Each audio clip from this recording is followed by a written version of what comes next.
We're speaking this morning to Nina Othman. She is a mom of three and also a social entrepreneur. Good morning, Nina. Good morning. Thank you so much for speaking to us on the LITE Breakfast. Thank you for having me. This is going to be interesting, man. Yeah. So this is our parenting segment. We call it Growing Pains to help teach parents to be better parents, I guess, in a way. But today we're going to ask you more about how we can teach our children to understand the value of money. And that is your expertise, I think, right? We'll see. Now we Pressure. Now we understand that you run Grow the Goose, which is a social enterprise that runs workshops for kids and teens to learn about saving money and also financial independence. What was the catalyst actually for you to want to start this social enterprise in the first place? So basically, it was a personal experience, and it was accidental. It started with my own kids. So that's when I dove deeper into finding out what is lacking in our education system and things like that. So basically, I have been a serial entrepreneur for the past 12, 13 years. Mostly failed enterprises. And then I was at a crossroad in my life when I was in confinement with my third child, the last enterprise being a kids party planning business. And then, there was this sudden realization that, oh my God, what am I doing? I'm contributing to childhood obesity and kids being brats and stuff like that. All this conscience started creeping in, and balloon pollution and I don't know what, because I was slowly being exposed to this whole idea, new concept of social entrepreneurship. I was going through the discovery process. And then my two kids, then age 4 and 6, my boys, they were like, Mommy, we want roller shoes. And I'm like, I did not know I was having postnatal depression at that time. And I just blurted out to them and said, no, you're going to find your own money. I got no money. Go and sell something or something. Just said it out just like that. Yeah. And, to my surprise, the kids took it seriously. They came back a few minutes later. They were like, okay, we want to be Mael from Upin Ipin and we want to sell ayam goreng and stuff. And I'm like, what? It's not healthy. And then they were pestering me, and I knew at that point, since I buka mulut already, obviously I have to right? I can't say, oh, I changed my mind. You have to back it up. Mm-hmm. Yeah, they were already follow through. Yeah, they were already fully focused on, okay, the idea is to make money. How? So I did some research, and I have a friend who makes healthy sausages, and then we started selling those. I posted it up on media social, and then I was like, dear parents, dear family and friends, my mom taught me to find my own money. I'm going to teach my kids that too now. So if you'd like to support, please, buy these healthy sausages, and then we will deliver. And they did that. Within 2 weeks, they had enough money to buy their roller shoes. Oh, they did? My God. Yeah. It was really fast. And then after that 2 weeks, and I actually put up another poster saying, thank you, family and friends. And I thought that was it lah. And cuci tangan already lah. They got their roller shoes, right? And then I had 2 sets of inquiries. It sort of went viral, that post, actually. And then I had 2 sets of inquiries from strangers and friends. They were like, the first one, can our kids be agents of this sausage sehat? And I'm like, oh, okay. That's interesting. And then the second one being, do you have a module to teach kids this? And that was like, as an entrepreneur, any opportunity you see, you'll be like, oh, interesting. So that was like, ching, ching, ching, ching. And I did some research, and that's when I found some disturbing data. Things like only 1 in 3 Malaysians have a savings account. 60 Malaysians below the age of 44 declared bankrupt each day. 98% of rural households have zero savings. 86% of urban households have zero savings. And I'm like, okay. And then the age that this youth usually go bankrupt is between 25 to 44. Meaning, the time that you habis your university or whatever, and you're just about to start your life, start work and everything, is the time that you're most prone to becoming bankrupt. And so I actually did a personal survey. Nothing has been published or anything like that. So, I spoke to a lot of university students and new fresh graduates yang baru start sekolah, kerja and everything. And on average, we have 6 loans to pay off. as we Wow. are starting our lives. So we have Study Yeah, loan. you On found me, yeah. average, it's 6. The average that I interviewed. Right. Okay. Okay. So the sampling data size, all you don't ask me lah. It was kind of Okay. scattered lah, but it's just for my own understanding at that point. But it was things like first is of course study loan lah, Yeah. yeah, and then you got your car loan, Mm.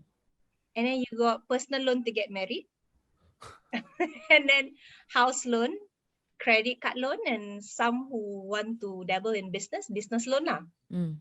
Then after I discovered somehow got another thing called lifestyle loan. What's a lifestyle loan?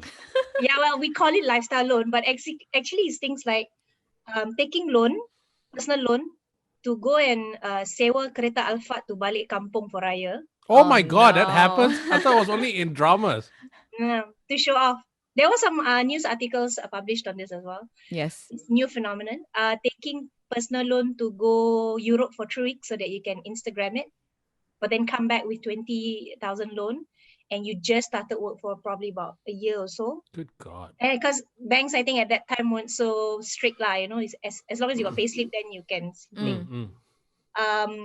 Kids, these students who are from the rural communities come to the urban setting, and they get influenced, and then they'll be like, the first PTPTN disbursement or something, they're saying that they got MacBook Pro and iPhones just because they thought that was what they were supposed to do. And they end up eating Maggi Kerat 3 at the end of the month. Stuff like that. Yeah, and then there was this other crazy story about a clerk and his and her husband, who's a dispatch guy, who apparently took a loan to get a McLaren stroller. Yeah. A branded stroller for their baby. Yeah. And then another one, which was also mind-blowing, like I get all this weird stuff, and I was just like, what is going on? It's scary. So the other one, the one that I was like, whoa, is actually a government servant, and she mengaku lah, she's like, oh, saya ambil loan sebab saya nak pergi melahirkan anak saya dekat Prince Court, macam awal Ashari dengan Shah Ali Haya. I'm like, whoa. So I guess I'm not I didn't want to judge them, because it could be one of their life lists or bucket lists or dreams. You don't judge a person. But for me, it was scary that other things were not thought of. Like 10,000 is only enough if you gave birth naturally. Tiba-tiba you tersangkut ke, tiba-tiba you need to go for emergency C-sec. What will happen then? Yeah. What if it goes up to like 20, 30, 40, 50K? Who knows, right? It's a private star hospital or something. So yeah, these are some of the findings. And then that's when I was like, this one got a huge gap here that needs to be filled. And then when I looked around, there weren't many players. So that's when it started. So we started with 7 to 12 first. For the first 2 years, because that was what I was comfortable with. I mean, to be honest, I'm not a trainer by profession. So I needed to test out the module. So I was coming from an angle of a mom and then wanting to instill habits. And so I tested with my own kids, it worked. I tested with other people's kids, it worked. And then so we refined the module along the way. And then by the 3rd year, we had inquiries and a lot of demand for teens. So we extended to teens. And then, it sort of went from there, and we had inquiries for adults, parents, and youth and things like that. So we sort of do customized workshops for families now as well.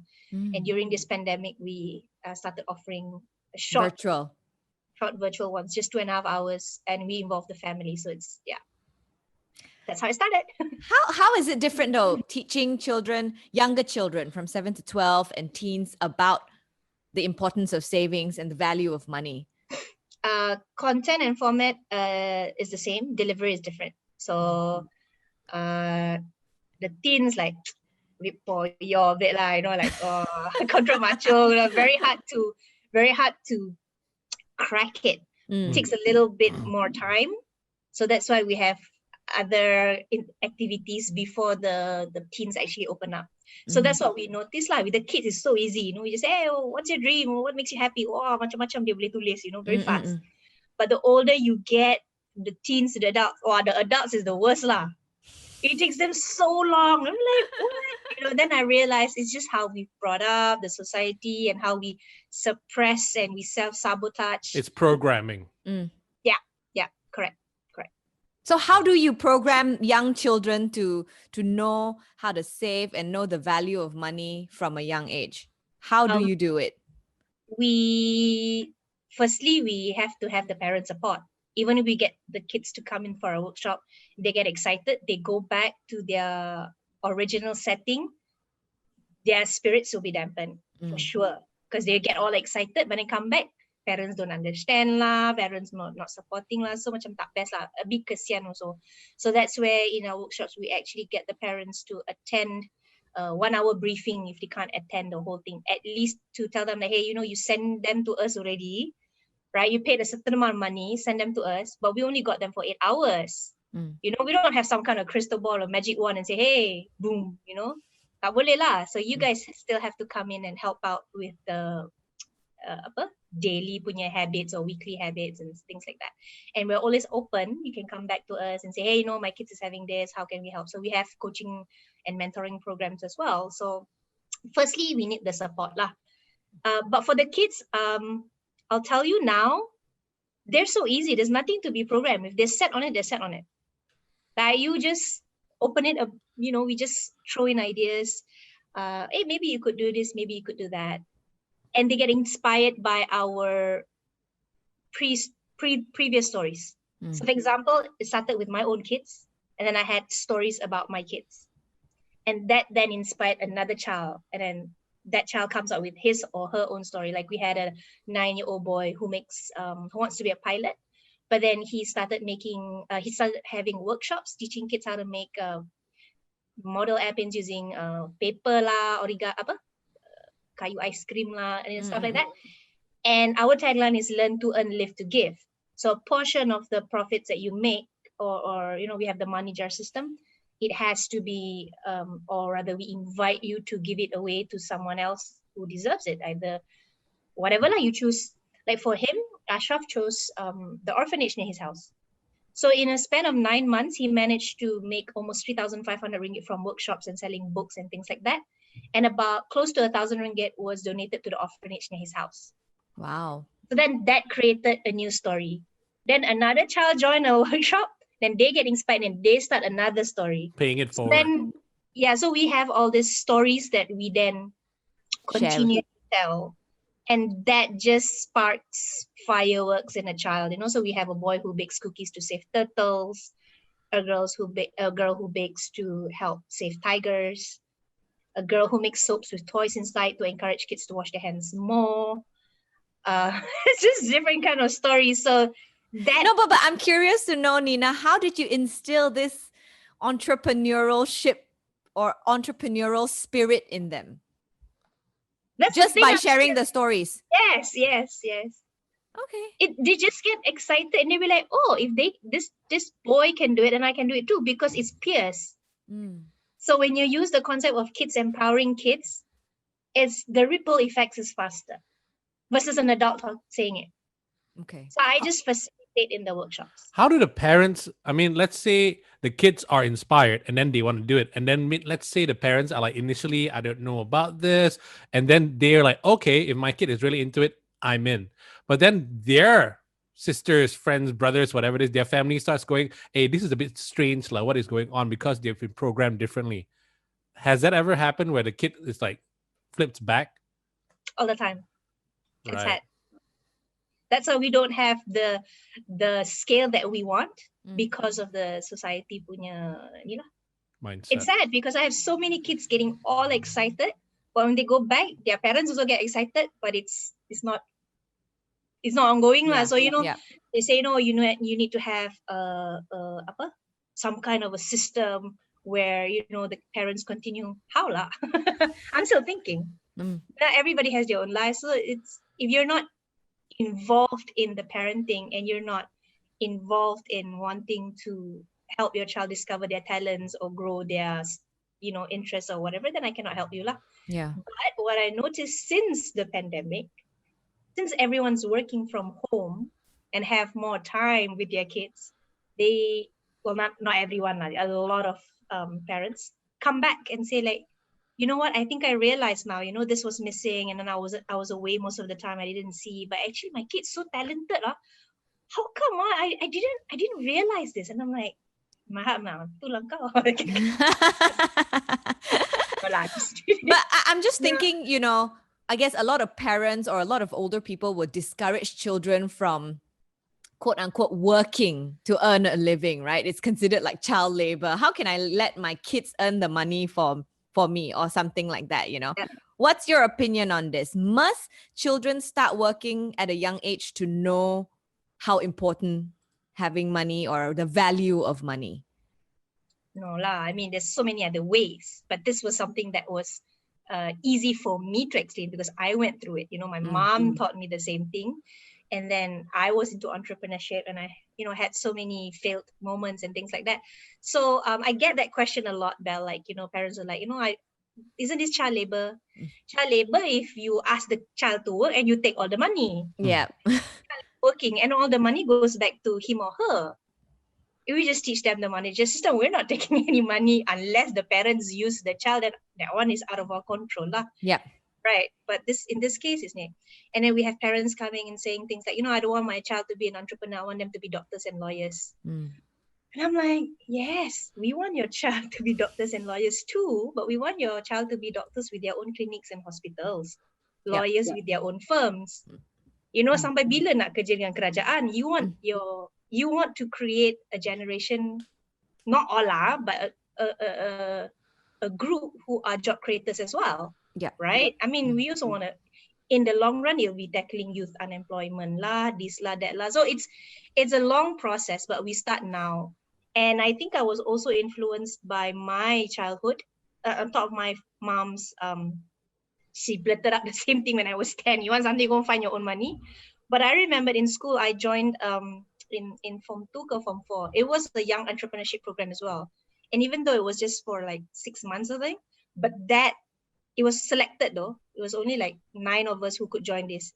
But that stuck on us, stuck on me at least. And then now I remember, okay, it was an experience that I had, and I know I had all these rejections. And I think that's also, we were talking about that earlier, about the forum that I attended.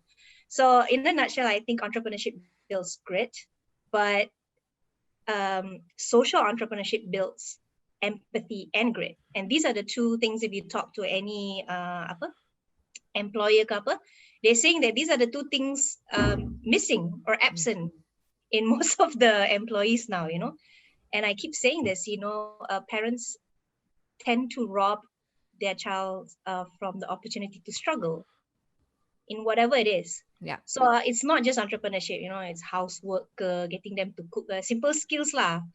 And then like I was asked recently, like, how do I merge academics with entrepreneurship or housework? And I'm like, it's simple things lah. Macam, so my son Arman makes cookies now. He has his own cocoa business since we moved to Sabah, right? So we're not doing the healthy sausages anymore. So they started another business selling cocoa-based products and things like that, peanut butter. So if he wants to make cookies or whatever, and I say, okay, we want double of this batch or half of this batch. So it says 3/4 cup of sugar. And now I say, okay, I only want to do half batch for this because we're doing testing. So now he has to put in his fraction punya lesson that he learned. Like how you want to divide 3 over 4 by half. Yeah. Divide by 5. Correct. So dia keluar lah pencil, dia kena tulis. So for me, that is application of what they learned in school lah. Even though it's tiny, but that is what we want to help them with at least. Yeah.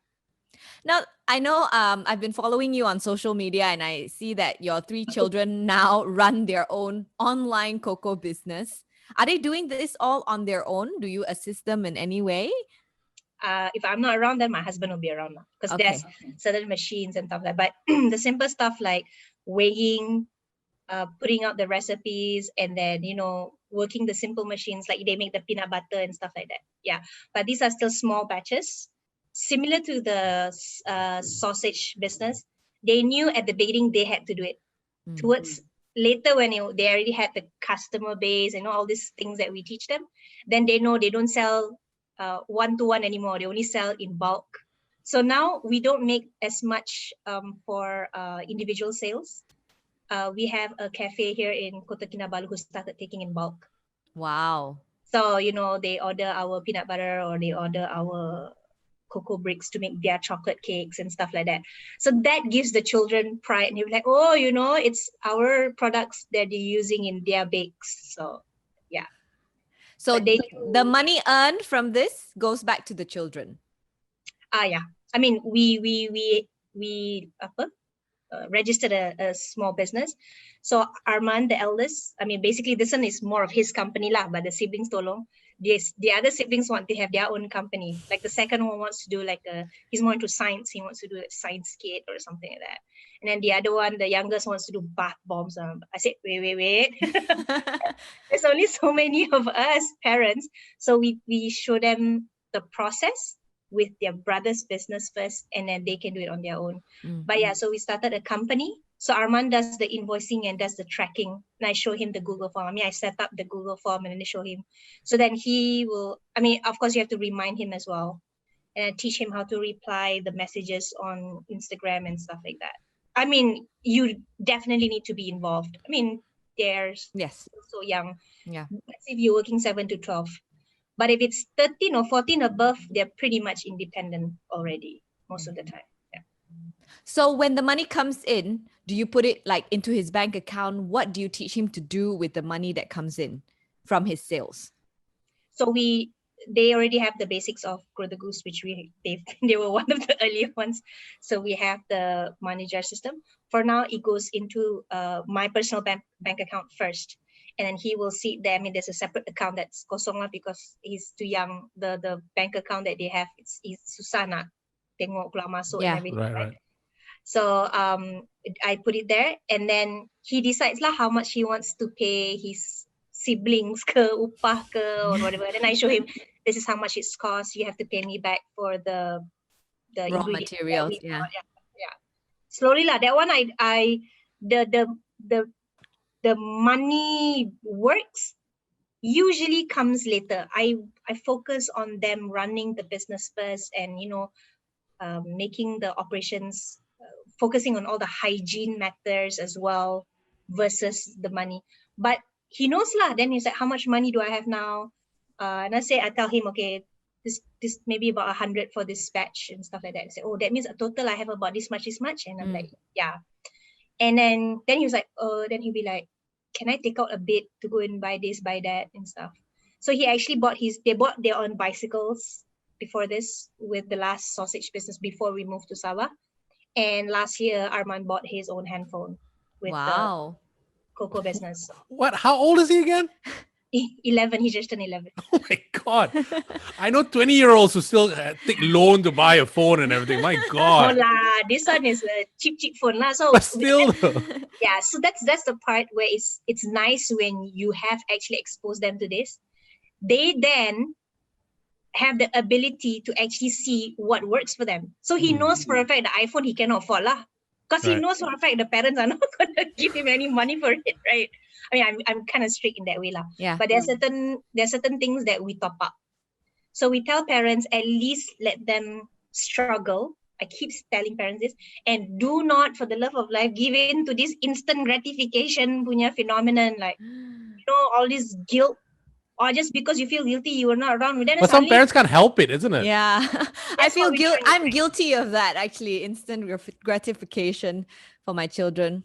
Yeah. So that's what we're trying to create, that community that stop feeling guilty. Just go back to how our parents used to do it before. And we turned out fine.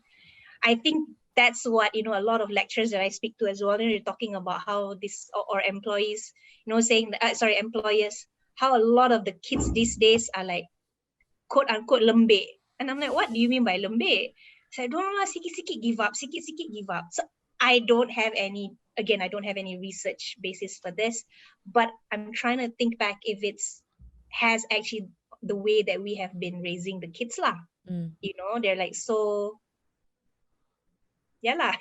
Protected. They're very sheltered. Correct. The word sheltered. You know what? It sounds more like you need to have a special program to teach parents how to be parents of kids like this, actually. No lah, don't lah. I'm not some parenting expert, but we do have that's why we do the grow the grow the goose family or grow the goose adults that we have. But again, cannot lah, because that's why we rather, I wouldn't say cannot. I choose to work with the ones that is easier to work with, and then with the hopes that the kids can slowly influence the parents in their house. I don't have access. I mean, we have our team of trainers, but how many of us versus how many of them, right? So how can we actually, so slowly we're creating this community of, I don't know if you watch Bad Moms, the movie. No, I haven't. Anyway, go watch Bad Moms with Mila Kunis and Okay. that one. But yeah, I actually got inspired by that movie, like how, you know, she was breaking all the rules. You know, you had all these helicopter moms who were like doing homework for their kids or stuff like that. That kind of thing which we see around us happening as well, like in the parents WhatsApp group in school, and I'm like, siapa yang pergi sekolah ni, mak ke? You know? I think it's a whole thing. It's a parenting thing, like you said, JD, not just the money part. So I don't know. Yeah. You actually said on your social media, like one of the workshops that you're doing right now, that parents and kids should be encouraged to sit down together and discuss family finances together. Ooh. Yeah. I'm thinking, like, at what age can a child actually contribute to this discussion on finances? Like, what do you ask the children during this discussion? For me, it's the simple stuff for them to just understand, especially during this pandemic. You know, you need to start talking about it already. You don't know if suddenly the father or the mom lost their jobs or whatever, and then the kids just can't adapt because they're so used to a certain lifestyle. Yeah. And then now they don't understand. So I think the faster parents talk about it, it'll take time for the kids to absorb.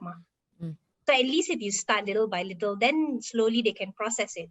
So it's as simple as, okay, where does the money for this house to pay for everything comes from? At least they know who's working. Is it one parent, two parents, or both? So that's first for me. Where does the money come in from? Secondly, where does the money go out to? Besides buying for your demands, be it toys or junk food or whatever it is, there are other things that we need to pay for. And so the figures need to be there. You need to be transparent, I think. And that's what I learned from my parents. They, at the beginning, did not tell us. And so we didn't have that understanding. And so when my father went through the whole, 1980s, the whole economic turndown, I did not experience what my elder brother and sister experienced, life in the golf club club and then bawa kereta besar sikit, When it came to my time, it was more of a downgrade, I would say, in lifestyle. But I didn't understand that because I just saw what my brother and sister had, either in photos or whatever. And I'm like, how come? And I kept asking, I didn't get an answer. Towards the end, baru I faham. It took a longer time. And then I asked my mom, and then she was like, yeah, we didn't know, yeah. We were also trying to understand. So my mom had to go and work. My dad wasn't doing well. He was going through some emotional issues and stuff. So all that, I was like, it wouldn't have been easier if they just came out clean and just gave that transparency. It's not that kids don't understand. Yeah. It may take a while, but why not just start earlier lah? Especially in today's current climate. Yeah. So when you said earlier, can they start as soon as like when they're 5 or 6? For me, my rule of thumb is if they can start asking for things, they're ready to know where that money comes from. Yeah. So my girl, when she was 3 ke 4, she started asking for toys kan. Pergi kedai ke apa. And the trick that I used was, because dia tak pandai kira, tak pandai baca everything yet, right? Yeah.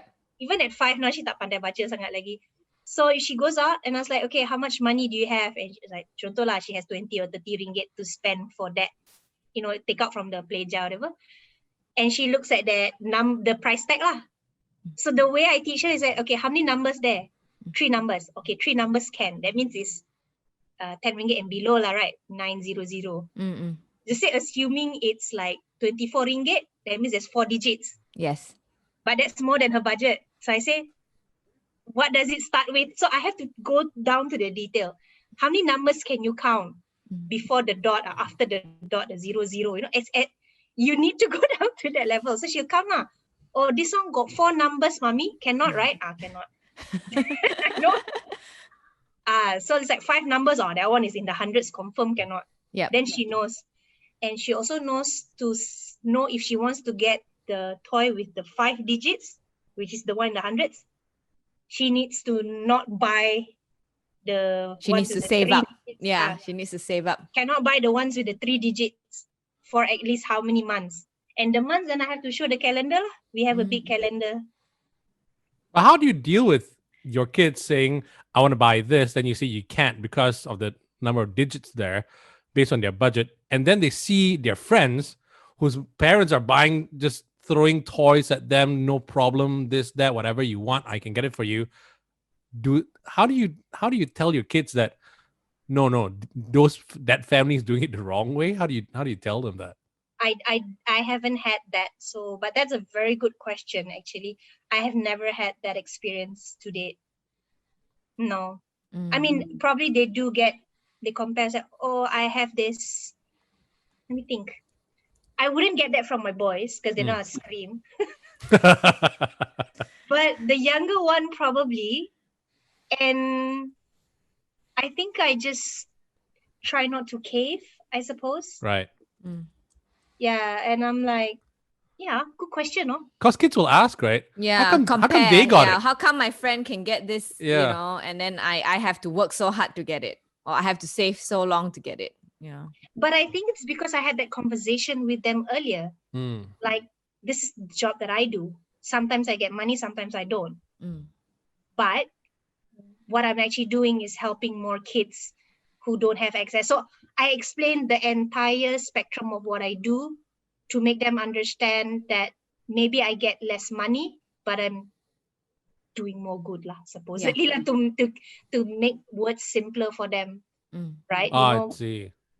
That's what I do, at least, because I'm running a social enterprise. So I run my impact programs and things like that.